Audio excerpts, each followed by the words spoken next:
আসসালামু আলাইকুম, welcome back to my channel. কেমন আছেন সকলে?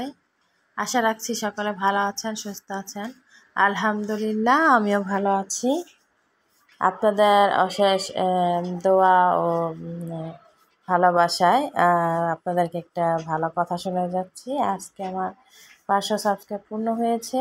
তো আপনারা সকলে আশা রাখছি পাশে থাকবেন, সামনে এগিয়ে যেতে আরও সাহায্য করবেন, যাতে করে আমি আমার মনের আশা পূর্ণ হতে পারে।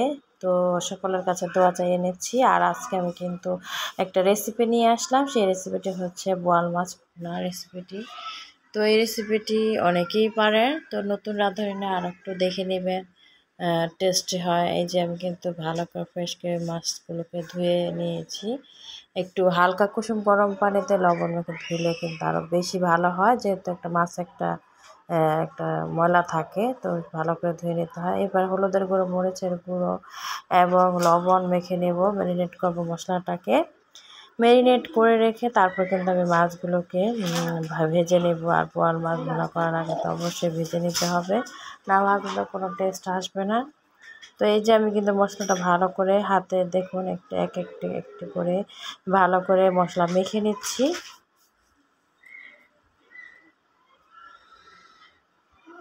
আমার সব আপুরা আমাকে অনেক সাপোর্ট করেছে বলে কিন্তু আমি এই পর্যন্ত এখনও আছি। আর এখনও আশা রাখছি থাকবো, তবে যদি বেঁচে থাকি, সুস্থ থাকি, এখন তো বলা যায় না। আর এই যে এখানে কিন্তু আমি একটা কড়াই বসিয়ে দিয়েছি, আর তেলটা কিন্তু গরম হয়ে গেলে পরে সামান্য একটু লবণ অ্যাড করেছি। আর লবণটা দেওয়ার কারণ হচ্ছে, লবণটা দিলে কিন্তু মাছের ছিটাটা কম আসে, আর দেখা যায় মাছটা উল্টাতে খুবই সহজ হয়। এই যে আমি কিন্তু ম্যারিনেট করা মাছ এক এক করে ছেড়ে দিচ্ছি তেলের মধ্যে।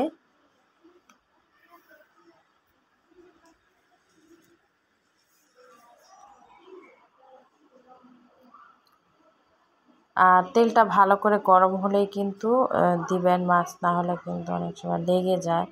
আর মাছ লেগে গেলে কিন্তু দেখা যায় মাছ ভেঙে যেতে পারে, তো সেটা অবশ্যই খেয়াল করবেন। আসলে আমি যখন ভয়েসটা দিচ্ছি আমার এতটা ঘুম, আসলে এই ইউটিউব চালানো একটা মানে খুবই কষ্টকর। ঘুম বাদ দিয়ে তখন ভয়েস দেওয়া, এডিট করা, আপলোড করা খুবই কষ্টের কাজ।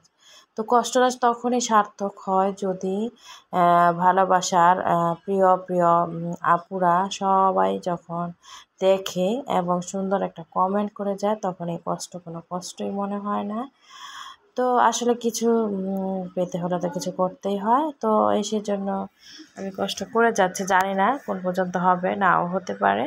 তারপর আশা ছাড়ছি না, যতক্ষণ ভালো লাগবে করবো। এই যে আমি কিন্তু এই মাছগুলো কিন্তু ভেজে নিয়েছি, আর এর মধ্যে কিন্তু আমি একটু মশলা আমি কিন্তু গুলিয়ে রেখে দেবো এক সাইডে। আছে গুলিয়ে রেখে দিলে মশলার কালারটা কিন্তু অনেক সুন্দর আসে, মাছের কালারটা ভুনা। এখন গুলিয়ে রেখে দিলাম। এখানে হলুদের গুঁড়ো, মরিচের গুঁড়ো, আর হচ্ছে এখানে যে একটুখানি ধনিয়া গুঁড়ো, সব কিছু একসাথে মিক্স করে তারপর কিন্তু এই যে আমি রেখে দিব। আর ভেজে রাখা মাছগুলো তো তুলে রেখে দিয়েছি। তারপরে কিন্তু আর একটা কড়াই বসিয়ে দিয়ে দিলাম। কড়াইটা বসানোর পর সামান্য একটু তেল দিয়ে দিলাম, যেহেতু মাছটা ভেজেছি সেই ভাজা মাছে কিন্তু তেল রয়ে গেছে, তো সেজন্য তেলের পরিমাণ একটু কম দেওয়ার চেষ্টা করতে হবে। এখন কিন্তু দিয়ে দেব এর মধ্যে পেঁয়াজ কুচি। পেঁয়াজ কুচিটা একটু বেশি দিতে হবে, যেহেতু ভুনা করবো মাছটি।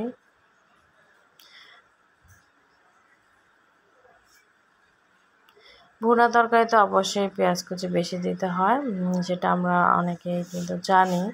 তারপর বলে রাখছি নতুন রাঁধুনিদের জন্য। পেঁয়াজ কুচিটি দেওয়ার পর এবার ভালো করে নেড়ে চেড়ে আমি কিন্তু ভেজে নেব।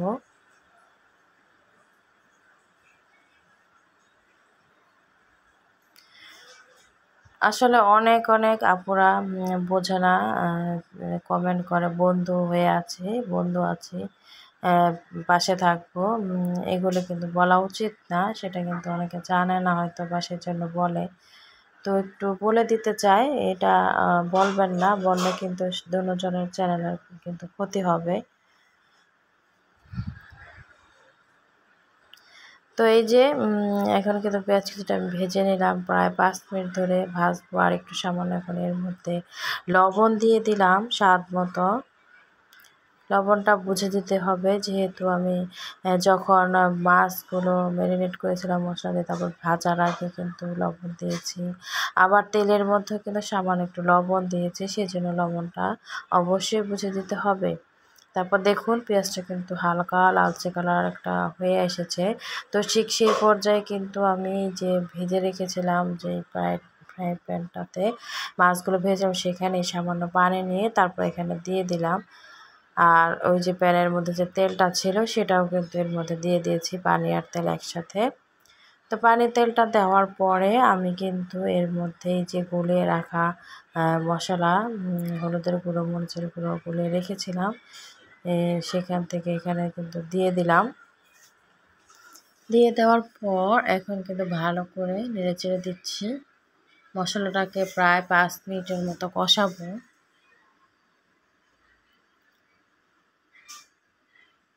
আর এই যে মশলাটা কিন্তু ভুনা করছি, এই মশলাটা কষিয়ে ভুনাটাই কিন্তু মেইন। আর যদি আপনি ভালো করে এটা কষিয়ে না নেন, তাহলে কিন্তু মাছের স্বাদটা একদমই আসবে না।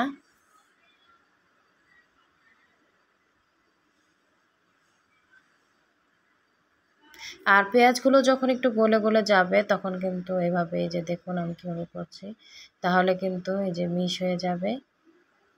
আর এই যে এখানে ভেজে রাখা মাছগুলো কিন্তু দিয়ে দিলাম কষানো হয়ে গেলে পরে। আর আরেকটি কথা, মাছ কিন্তু একেবারে অনেক ভাজবেন না। অতিরিক্ত ভাজলে মাছের যে একটা আসল একটা স্বাদ, সেটা কিন্তু পাবেন না।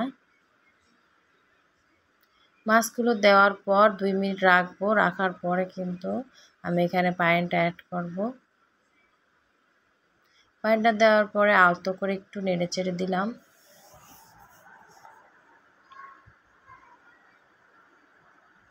আমার মনে হলো আর একটু পানি দিলে ভালো হবে, যেহেতু ঝোল হালকা একটু ঝোল রাখবো। তো এই যে এখন কিন্তু দিয়ে দিলাম।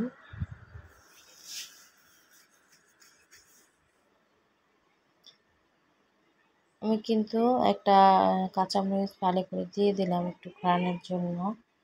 এখন ফিরে এলাম 5-10 মিনিট পর ফিরে এলাম।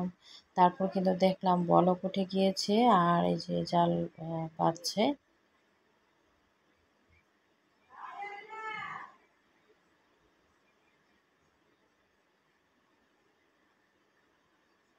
এভাবে প্রায় আরও 10-15 মিনিটের মতো আমি কিন্তু রান্নাটা করব, মিডিয়াম হিটে অবশ্যই। আর 15 মিনিটের পর ফিরে তারপরে এলাম।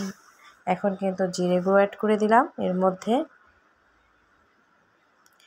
যেহেতু মাছটা কিন্তু প্রায় হয়ে এসেছে।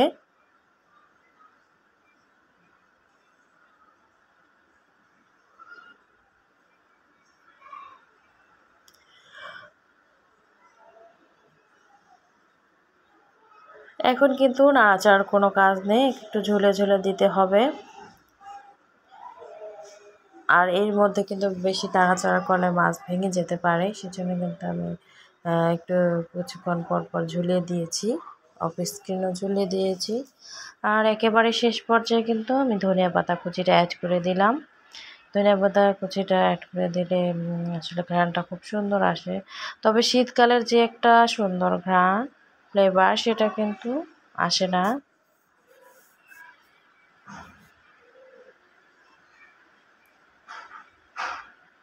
তো এইভাবে 5 মিনিট আরও জাল করে আমি কিন্তু নামিয়ে ফেলবো। মাছটা কিন্তু একেবারে হয়ে গিয়েছে। তো আপুরা কাদের কাছে আমার এই রেসিপিটি ভালো লাগলো অবশ্যই কমেন্টস করে জানাবেন। আর আপনাদের এক একটি কমেন্ট কিন্তু আমার কাছে অনেক অনেক মূল্যবান।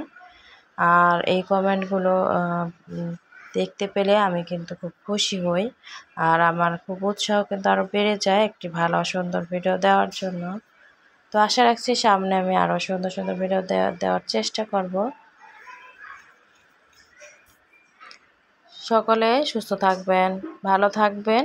এই কামনা করে আজকের মতো কিন্তু এখানেই বিদায় নিচ্ছি। আল্লাহ হাফেজ, ভালো থাকবেন।